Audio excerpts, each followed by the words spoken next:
Follow me here to get updates on our upcoming film, The Last Thursday.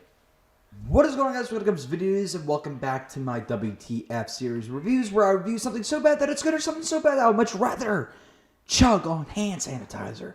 Today I'll be reviewing The Smurfs 2. Well, last week I reviewed The Smurfs 1, and I remember The Smurfs 2 being worse, but I never saw them back to back like this. And god damn it, it's rough. So I didn't write notes with this movie because, to be honest, I'm going to level with you. I was not looking forward to this. I was busy all day, and, after, having a very hard physical day, watching a bad movie is not really something that you're looking forward to. So, I apologize. So this week might be a little bit shorter than usual. So, hey, the show must go on, though. I can summarize this movie very briefly. Smurfette, it's her birthday. She's very sensitive about her birthday because, that's when Gargamel, she was evil. When I say evil, I mean she, tripped people. She never really tried to murder anybody or anything like that. But she was a naughty girl. So she has PTSD about it because, of course, she does. She's got nightmares. Papa Smurf tries to cheer her up, saying that, you're not where you were born from, if that makes any sense. I had a stroke trying to say that, but no. He's basically saying, just because you were born in Germany in 1944 doesn't mean you're a Nazi. You know what I'm saying? High five, references. But she's, again, sensitive, so she's just looking around just to hang out with somebody, to see if people remembered her birthday. Again, time frames in this movie is very weird, like last movie. I don't know how old these Smurfs are. I know the Papa Smurf's like 1,500 years old or some shit like that. And I don't know how much time they spent with each other, but clearly she should know that they care about her enough. Again, I don't know how old she is or anything like that, but she's looking around to see if people remember, and people just don't seem interested. And people are trying to surprise her. Have a surprise birthday party. That's a thing. But she's still super sensitive. Probably something that happened, 50 years ago? I'm assuming this shit happened 50 years ago. She's like, people don't remember my birthday, so I'm going to get kidnapped. And then when I get kidnapped, they're going to talk about family. And I'm like, at least you guys remember my birthday. So I'm going to team up with you guys and stop with the Smurfs. Because, she gets Stockholm Syndrome. They even bring this up in the movie. But, they do it in Smurf fashion. She's got Smurfholm Syndrome. Fucking awful. I hate the Smurf puns in this movie.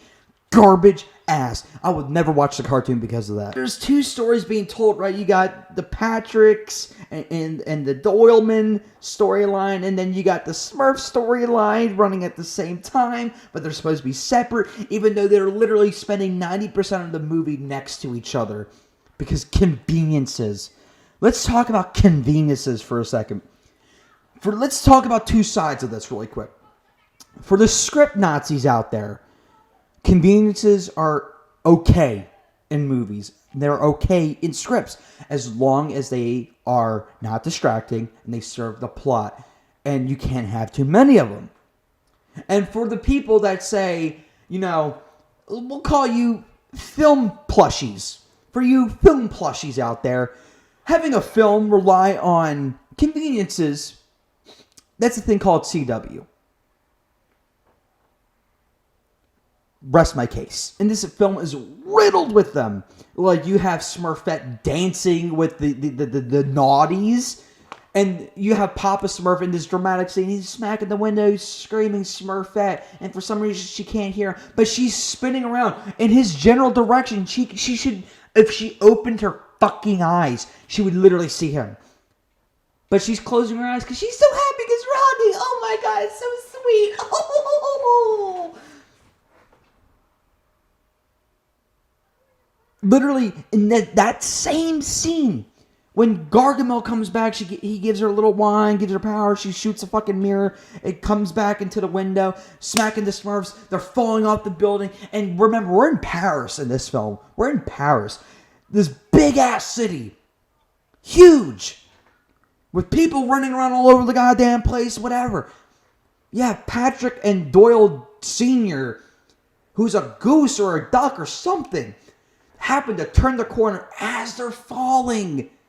So he flies and catches them. And my favorite line in this entire movie is because he's literally, as he's flying down, he turns back to human at the right time. At the right time, he catches them, but at the right time, so he falls down into a fucking bucket filled with towels.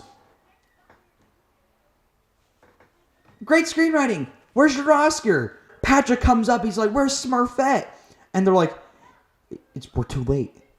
And instead of being like, "Oh fuck, that sucks," he looks to his stepdad.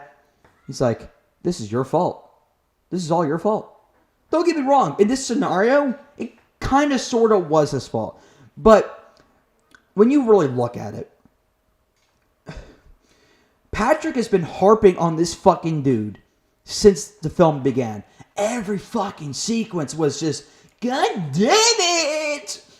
I have a father figure who is trying to please me. Why is it like Hitler is at my back door?" That's what he just acts like he's got Hitler for a fucking stepfather. He's just like, yo, what's up? Here's some corn dogs. And the parents ask, "Yo, is there peanuts in this?"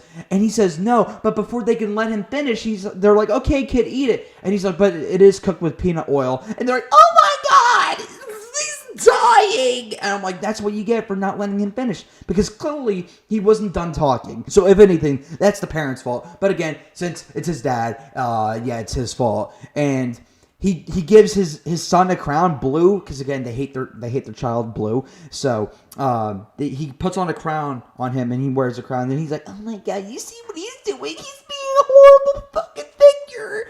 And then he's going, and he's like, "Yeah, this is inconceivable. Like he's just finding everything to harp on this dude. And for what? When Patrick was a child, they had to give up a parrot because his dad had an allergic reaction. But guess what? It was Patrick that had the allergic reaction. Oh my God. It don't make sense then. Like, no. You can't act like Patrick was innocent in this. Patrick was just being a total tool bag and acting like a 12-year-old. Any 12-year-olds watching, no offense. But Patrick's like in his 30s. He's got a child. And I'm pretty sure his child is acting more mature. His child's acting... Sorry, his son's acting was so bad. Just saying he's more mature. His son's acting was shit.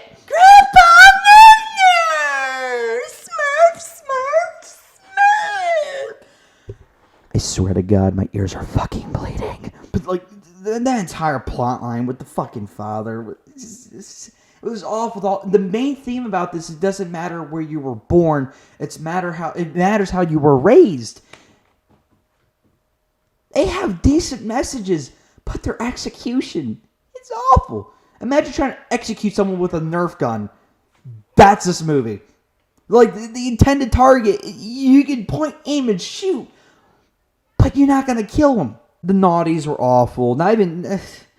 just terrible. One-note dipshits. And that's the same thing with the Smurfs. What was it? Narcissist dude? Fucking dude with the flower? Vanity Smurf. That's his fucking name. Annoying. Literally, he does nothing. Clumsy Smurf did more things in this film than he did. And Clumsy just took a major backseat in this movie. Again, not much to talk about this movie. I just don't like it. Gargamel couldn't save this movie. Azrael, the fucking cat was awful. More awful than the first movie.